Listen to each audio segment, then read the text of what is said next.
Саламатсыңарбы урматтуу бүтүрүүчүлөр. Силер менен кайрадан эфирден жолугушуп жатканыма абдан кубанычтамын. Андемесе биздин жалпы республикалык тестке даярданууга арналган кезектеги телевизиондук сабагыбызды баштайбыз. Эсиңерде барбы балдар? Өткөн сабакта биз математика боюнча негизги тесттин биринчи бөлүгүндөгү тапшырмалардын бир нечеси менен таанышкан болчубуз. Мен сабагымдын башында анда адегенде негизги тесттин математика боюнча биринчи бөлүгү кандай форматта келерин дагы бир жолу эсиңерге салып кетейин. Андемесе экранга жакшылап көңүл бургула. Мынакей. Математика боюнча негизги тесттин биринчи бөлүгү А тилкеси жана Б тилкеси деген жазуу менен башталып, А тилкесинин астында тик бурчтуу рамка көрүнөт. Ошондой эле Б тилкесинин астында дагы тик бурчтуу рамка бар. Силердин негизги максатыңар ушул эки тилкенин астында турган тик бурчтуу рамканын ичинде жазылган чоңдуктарды салыштырышыңар керек. Жыйынтыгында, эгерде А тилкесиндеги чоңдук чоң болсо, анда жообуна А деп белгилешиңер керек. Эгерде Б тилкесиндеги чоңдук чоң болсо, анда жообуна Б деп белгилешиңер керек. Эгерде эки тилкедеги чоңдуктар барабар болуп калса, анда жообунда В деп белгилешиңер керек. Эгерде бар болгон маалыматтын негизинде бул чоңдуктардын кайсынысы чоң экендигин же алардын барабардыгын аныктоого мүмкүн болбосо, анда Г деген жоопту бересиңер. Жакшылап көңүл бургула. Биринчи бөлүктөгү салыштырууга берилген тапшырмаларды аткарганда жыйынтыгында ушул 4 жооптун бирөө келип чыгат. Же А, же Б, же В, же Г болушу мүмкүн. Андемесе ушул биринчи бөлүктүн дагы кийинки тапшырмалары менен силерди тааныштырып өтөйүн. Урматтуу бүтүрүүчүлөр, бул негизги тестке тапшырууңардын тапшыруу учурунда силер математика боюнча тест тапшырганда бул предметтик тест экен деп алмаштырбагыла. Бул силердин математика болуп билимдериңерди турмушта колдоно билүү мүмкүнчүлүктөрүңөрдү гана баалоого арналып атат. Ошондой эле аналитикалык көндүмдөрүңөрдү, жогорку окуу жайында билим алууга карата силердин даярдыгыңардын канча экендигин гана аныктоого арналды деп түшүнгүлө. Андемесе келгиле кийинки тапшырмага көңүл буралык. Мынакей, негизги тесттин биринчи бөлүгү, математика боюнча биринчи бөлүктөгү тапшырманы көрүп турасыңар. Экрандагы тапшырманын берилишине жакшылап көңүл бургула. А тилкесинин астындагы тик бурчтуу рамканын ичинде А, К деген жазууну көрүп атасыңар. Ал эми Б тилкесинин астындагы тик бурчтуу рамканын ичинде 0-ду көрүп атасыңар. Тик бурчтуу рамкаларга алынбаган, андан сырткары жогору жагында АД 0дөн чоң жана ДК 0дөн кичине деген жазууну көрүп атасыңар. Мен өткөн сабагымда силерге түшүндүргөндө айттым эле, айрым чоңдуктарды салыштырганда тапшырманын шартында кошумча маалыматтар берилет деп. Мына АД 0дөн чоң жана ДК 0дөн кичине деген маалыматтар кошумча маалымат болуп эсептелет. Бул маалыматтар эки тилкедеги чоңдуктарга тең тиешеси бар болушу мүмкүн. Андемесе ушул эки чоңдукту салыштырыш үчүн кошумча маалыматтарды пайдаланалы. Мен адегенде чыгарууда АД 0дөн чоң болгон учурду карайын. Биринчи деп жазып алайын. Силер жакшылап карап түшүнүп тургула. АД 0дөн чоң. Демек, эки көбөйтүүчүнүн көбөйтүндүсү 0дөн чоң болуш үчүн кандай шарттар аткарылыш керек? Ооба балдар, экөө тең оң сан болушу мүмкүн. Анткени оң санды оң санга көбөйтсөңөр, көбөйтүндү 0дөн чоң болот. Анда мен жазып алайын. А 0дөн чоң деп жазып алайын. Жана Д дагы 0дөн чоң деп жазып алайын. Биринчи учурда. Ошондой эле көбөйтүндү 0дөн чоң болуш үчүн эки көбөйтүүчү тең терс сан болушу мүмкүн. Карасаңар, мына 0дөн чоң деген шартты карап атабыз да. Анда эки көбөйтүүчү тең терс болушу мүмкүн. А дагы 0дөн кичине, Д дагы 0дөн кичине.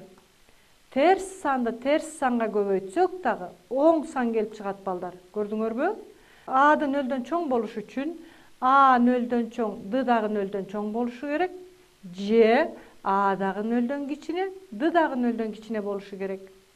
Экөө тең, башкача айтканда, көбөйтүүчүлөрдүн экөө тең бирдей белгиде болуш керек. Эми мен экинчи шартты карап көрөйүн. Кошумча ДК нөлдөн кичине деген шартты карайын. ДК нөлдөн кичине болуш үчүн, башкача айтканда, эки көбөйтүүчүнүн көбөйтүндүсү нөлдөн кичине болуш үчүн көбөйтүүчүлөрдүн бирөө оң сан болсо, экинчиси терс болуш керек. Анткени оң сан менен терс сандын көбөйтүндүсү ар дайым нөлдөн кичине. Анда мен жазып алайын. D оң сан болгондо, башкача айтканда нөлдөн чоң болгондо К нөлдөн кичине болуш керек. Же D терс болгондо К оң болуш керек. Бирөө терс болгондо экинчиси оң болуш керек. Терс санды да оң санга көбөйткөндө жыйынтыгында терс сан келип чыгат. Аны да жазып алайын. D нөлдөн кичине болсо, анда бул жерде К нөлдөн чоң болуш керек. Жакшылап көңүл бургула. Демек, биринчи учурда А нөлдөн чоң болгондо D нөлдөн чоң. Демек, ушул экөө тең бирдей белгиге ээ болгондо, экинчи учурда D нөлдөн чоң болгон учурду карап койгулачы. Мен азыр рамкага алып көрсөтөйүн, көрдүңөрбү? Мен көк рамкага алып койгон эки учурда тең D нөлдөн чоң болгон учурлар. Анда эмесе А менен К'нын белгисин карагыла. А нөлдөн чоң болгондо К нөлдөн кичине болду. Анда эмесе А менен К'нын көбөйтүндүсү терс сан экендиги келип чыгат. Башкача айтканда нөлдөн кичине. Кайра кайталайын балдар. Ушул жерге жакшылап көңүл бургула. Биринчи учурда А менен D экөө бирдей белгиде, экөө тең оң сан болгон учурда, экинчи учурду карап көрсөңөр, D оң сан болсо, К сөзсүз терс сан экен. Анда А менен К'нын белгиси, бизге экөөнүн көбөйтүндүсүнүн белгиси керек да. А менен К'нын көбөйтүндүсү бирөө оң сан, бирөө терс сан болгондуктан көбөйтүндү нөлдөн кичине. Эми экинчи учурду карап көрөлүк. Экинчи учурда D нөлдөн кичине. Анда А нөлдөн кичине, К нөлдөн чоң экендигин көрүп турасыңар. Бул жерде дагы А нөлдөн кичине, К нөлдөн чоң болсо, экөөнүн көбөйтүндүсү бирөө оң сан, бирөө терс сан болгондуктан нөлдөн кичине болот. Көрдүңөрбү балдар? Бул жерде мындан башка да жол менен салыштырсаңар болот эле. Эгерде биринчи эки көбөйтүүчүнүн көбөйтүндүсү нөлдөн чоң болуп турса, анда көбөйтүүчүлөрдүн экөө тең бирдей белгиге ээ болот. Экөө тең терс болушу мүмкүн, же экөө тең оң болушу мүмкүн дегенди карап туруп эле экинчи учур менен салыштырып, А, К'нын мааниси нөлдөн кичине экендигин деле таап койсоңор болот. Анда эмесе тапшырманын чыгарылышынын аягына чейин көрөлүк. Бул жерде биринчи учурда дагы, экинчи учурда дагы А, К нөлдөн кичине болду. Анда эмесе экранга жакшылап карагыла. А, К эки учурда тең нөлдөн кичине болсо, демек, силер экранда көрүп тургандай кайсы тилкедеги чоңдук чоң экен? Ооба балдар, Б тилкесиндеги чоңдуктун чоң экендигин көрдүңөр. Анда эмесе мен кийинки тапшырмасын өтөйүн. Мынакей. Дагы эле математика боюнча негизги тесттин биринчи бөлүгүнүн дагы бир тапшырмасын көрсөтүп атам. А тилкесинин астында тик бурчтуу рамканын ичинде А квадрат минус 1 бөлүнгөн А квадрат плюс 1 турат. Б тилкесинин астында 1ди көрүп турасыңар. Ушул эки чоңдукту салыштырыш үчүн мен 3 ыкманы колдоном. Анда эмесе биринчи ыкмага көңүл бургула. Биринчи ыкма. Сол жак колонкадагы туюнтманы теңдеш өзгөртөлү. Же сол жак тилкедегини өзгөртөлү. А квадрат минус 1 бөлүнгөн А квадрат плюс 1ди биз төмөнкүдөй кылып өзгөртүп алабыз. Бөлчөктүн бөлүмүнө жакшылап көңүл бургула балдар. А квадрат плюс 1 турат. Демек, алымында дагы А квадрат плюс 1 болгондой кылып жазып алайынчы. Көрдүңөрбү? Мынакей. Мен силерге рамкаларга алып көрсөтүп атам. Анда минус 2 деген кошо жазылат. Анткени минус 1 чыгыш үчүн плюс 1 минус 2 минус 1ди берерин көрүп турасыңар. Көрдүңөрбү? Минус 1 чыгыш үчүн плюс 1 минус 2 деп жазышыбыз керек эле. Эми балдар, А квадрат плюс 1ди А квадрат плюс 1ге бөлсөм, мына мен кызыл сызык менен сызып атам. 1 деген келип чыгат. Көрдүңөрбү? Бөлчөктүн алымын бөлүмүнө мүчөлөп бөлүп атам. a квадрат плюс 1-ди a квадрат плюс 1-ге бөлсөм 1 чыкты. 2-нин астында турган минусту мен бөлчөктүн астына жазайын. Анан 2 бөлүнгөн a квадрат плюс 1 деп жазып алам. Мынакей. Карап атасыңарбы? Демек a квадрат плюс 1-ди a квадрат плюс 1-ге бөлсөм 1 чыкты. 2-нин астында минусту бөлчөктүн астына жазып алдым. Андан кийин 2-ни a квадрат плюс 1-ге бөлдүм. Эми балдар, 2 бөлүнгөн a квадрат плюс 1-дин мааниси ар дайым оң сан болот. Башкача айтканда 0дөн чоң болот. Эмне үчүн? Анткени a деген каалаган сандын квадраты мен жогоруда силерге көрсөткөндөй 0дөн чоң болушу мүмкүн, же 0га барабар болушу мүмкүн. Анда a квадрат оң сан болсо, 1-ди кошсок сөзсүз оң сан чыгат. 2-ни оң санга бөлсөңөр оң сан чыгат. Демек силер көрүп турган 2 бөлүнгөн a квадрат плюс 1-дин мааниси 0дөн чоң, оң сан. Анда эмесе 1 минус 2 бөлүнгөн a квадрат плюс 1-дин мааниси 1ден кичине экендиги келип чыкты. 1ден оң санды кемитсек, 1ден кичине сан чыгат. Бул жерде бул тапшырманын туура жообу B колонкасындагы чоңдук чоң экендиги келип чыгат дагы, туура жообу B деп белгилейбиз. Мүмкүн болсо, ушул тапшырмалардын чыгарылыштарын жазып алганга аракет кылгыла балдар. Силерге мен азыр 2 тилкедеги чоңдукту салыштыргандагы жыйынтыгын B экендигин көрсөттүм. Мен биринчи гана ыкма менен чыгардым. Ушул бир эле тапшырманы салыштыруунун мен бүгүнкү сабакта 3 ыкмасын көрсөтөм. Келгиле, мен анда экинчи ыкмасы менен салыштырып көрөйүнчү. Экранга көңүл бурабыз. Мынакей, бизге кайра эле ошол тапшырма берилди. Бул тапшырмада экөөнү салыштырыш үчүн мен мындай кылып карайын деп атам. a квадрат минус 1-ди a квадрат плюс 1-ге бөлгөндө бөлчөктүн бөлүмү оң сан экендиги көрүнүп турат. Анткени сандын квадраты оң сан же 0га барабар, ага 1-ди кошсок сөзсүз 0дөн чоң сан чыгат. 0дөн чоң сан. Анда эмесе балдар, бул бөлчөктүн алымын карап атасыңар, анан бул бөлчөктүн бөлүмүн карайын. Силерге көрүнүп тургандай, экөөнү салыштырганда бөлчөктүн бөлүмү алымынан чоң. Анткени a квадраттан минус 1-ди кемитсек, a квадратка плюс 1-ди кошконго караганда кичине сан чыгат. Байкадыңарбы? Бизге берилген a квадрат минус 1 бөлүнгөн a квадрат плюс 1 бөлчөгүнүн бөлүмү алымынан чоң экендигин көрүп турасыңар. Бөлүмү алымынан чоң болсо, анда бул дурус бөлчөк болуп эсептелет. А дурус бөлчөктүн маанилеринин бардыгы 1ден сөзсүз кичине болот. Кайталайм. Берилген бөлчөктүн бөлүмү алымынан чоң болгондуктан бул дурус бөлчөк экендиги келип чыгат. А дурус бөлчөктүн мааниси ар дайым 1ден кичине.